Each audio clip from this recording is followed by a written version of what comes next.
Hello, everybody. This is Tech Talk with Tim, Duraloy Technologies.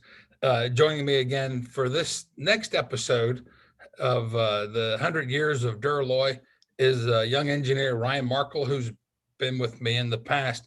Ryan, I want to share something with you real quick, because after the last time we did this, one of our viewers sent me something, and it happens to be an ad that was placed in the American Society for Steel Treating. Notice at the bottom, it's Cutler Steel Company.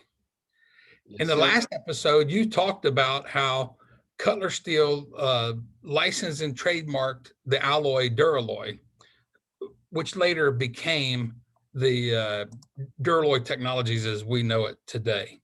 Yes, So this episode's being released on St. Patrick's Day, and it's being released on St. Patrick's Day for a reason. Take it away, dude. Yeah. So it is being released on St. Patrick's Day for a reason. In the last video, we ended in 1931. So we were still in the middle of the Great Depression. We had just purchased our centrifugal casting machines. So, and we had talked about in the middle of the Depression, us still making strides, still growing. So we made it through the end of the Depression, which ended in 33. Smooth sailing, you think. We just made it through one of the most horrible economic times in the history of, arguably, the history of the world. Smooth sailing, here we go, bright future. Well, that was the case, but in 1936, actually on St. Patrick's Day, right. It was something, the Great Pittsburgh Flood. And the Great Pittsburgh Flood on St. Patrick's Day actually extended downriver to New Cumberland, West Virginia, and basically flooded the entire facility, the entire Duraloy company plant, and shut us down for a month. So we had a major outage due to this flood. We were down for a month, and this kind of starts a series of, I guess, just unfortunate events within Duraloy history. So that was March 17th, 1936, St. Patrick's Day. Yep.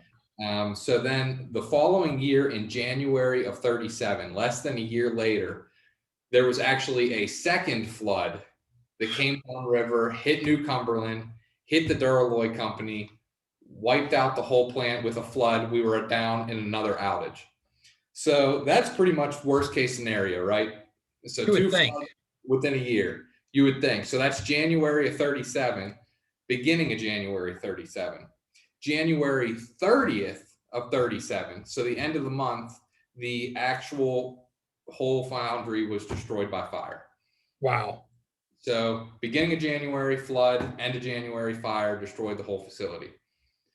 So at that point, the Duraloy company has to find a new home. So our owner, Mr. Hayward, who we talked about in the previous video, he actually purchased the U.S. Pipe and Foundry Company facility. It was an abandoned facility at that time. They were already had already moved on from this facility, and that was in Scottsdale, Pennsylvania, which is where we're currently located right now.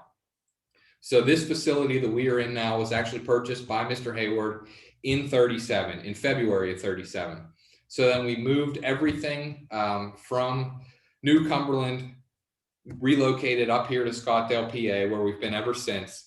And that was in February of 37. And then actually April 1st, we poured our first casting at the new facility in Scottsdale. And we've been a Pennsylvania-based company ever since.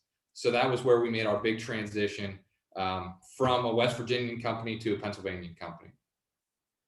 And then everything's pretty smooth sailing. Unfortunately, in 1954, we did lose Mr. Hayward Jr., our owner. He passed in 1954, and ownership of the company went on to the Hayward family. We were owned by the Hayward family from 54 until 74.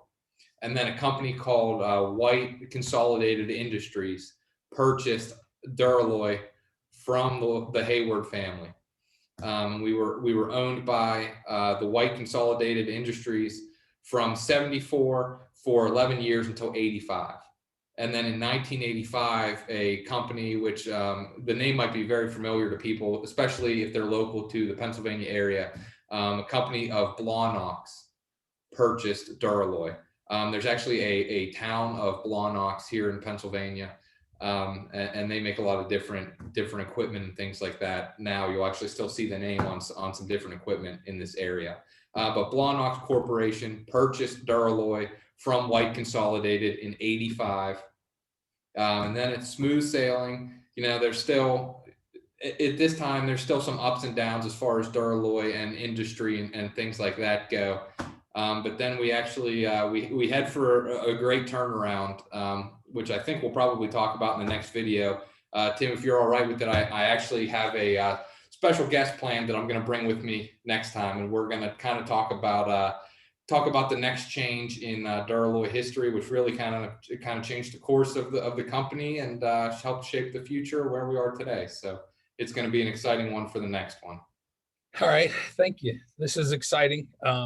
It's exciting, especially exciting to be here now, 100 years later, looking at the trials and tribulations that we've gone through up until this point in the conversation. Again, thanks, Ryan.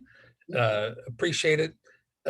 If you like the if you enjoyed the video, you know, if you enjoy what we're doing with these little tech talks, like, subscribe, send us comments, tell us what you want, and by all means, if you know another one of our viewers finds some type of an advertisement that's dang near 100 years old, please send it to us. We enjoy it. Again, like, subscribe, share with your friends. Thank you.